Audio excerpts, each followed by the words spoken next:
आचार्य चाणक्य ने अपने एक नीति में बताया है कि अगर आपका कोई अपमान करे तो किन तरीकों से उसे मुंहतोड़ जवाब दें। आचार्य चाणक्य का कहना है कि मनुष्य के जीवन में अपमान मौत से कम नहीं होता। कई बार अपने जीवन में ऐसे लोग आते हैं जो बार बार हर बात में आपकी बेइज्जती करने की कोशिश करते हैं। अगर आपके किसी ने सरेआम बेइज्जती कर दी तो जीवन में उससे बड़ा कोई दुख नहीं होता।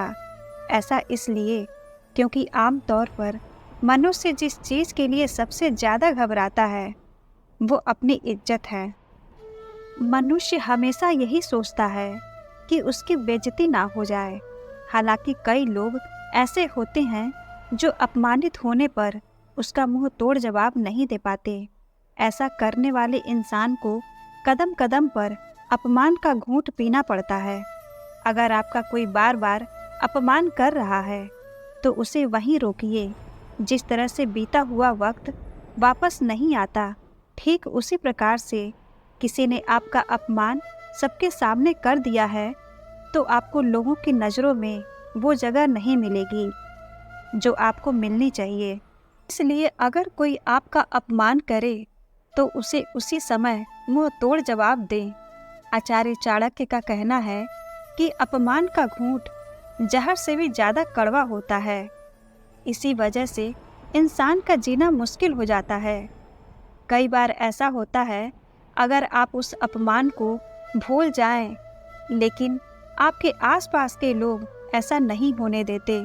जब भी उनको मौका मिलेगा तो वो आपके उन जख्मों को फिर से याद दिलाने की कोशिश करेंगे ताकि आप खुद में बुरा महसूस करें।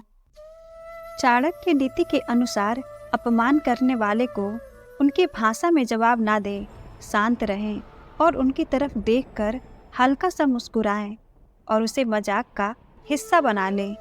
और अगर कोई बार बार अपमान करे तो उसे रोकना भी जरूरी है।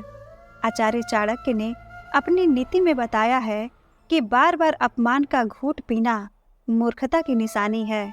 दरअसल अपनी बेइज्जती करने वाला आपको परेशान देखकर खुश होता है और इसे अपना मनोरंजन का हिस्सा मानता है।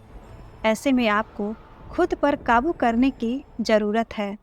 जैसे बदबू सिर्फ सड़े फूल से ही आती है, खिले फूलों से तो आसपास का वातावरण भी खुशबू से महक जाता है।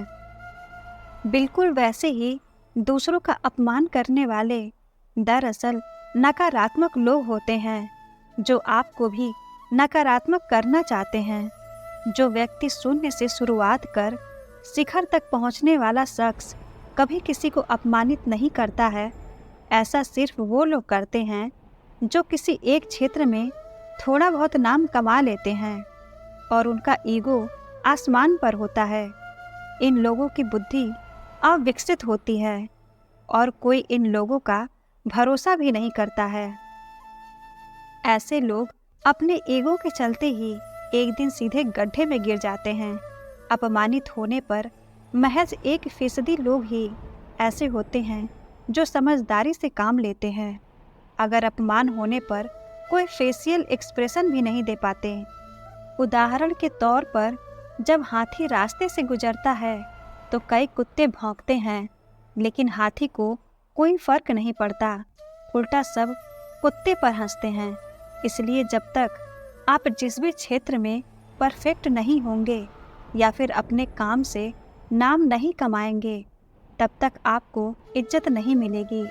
जैसे श्री कृष्ण जब अपने मामा कंस के दरबार में पहुँचे थे तो कंस ने उनका मजाक उड़ाया था। फिर जब श्री कृष्ण ने अपनी अलौकिक शक्ति दिखाई तो कंस ने भी सिर झुका लिया। ये एक सच्चाई है कि हीरा चमकने के बाद ही कीमती होता है, वरना हीरा भी पत्थर ही कहलाता है। आपको अपने फील्ड में कामयाब होना है तो अपने लक्ष्य पर ध्यान दें।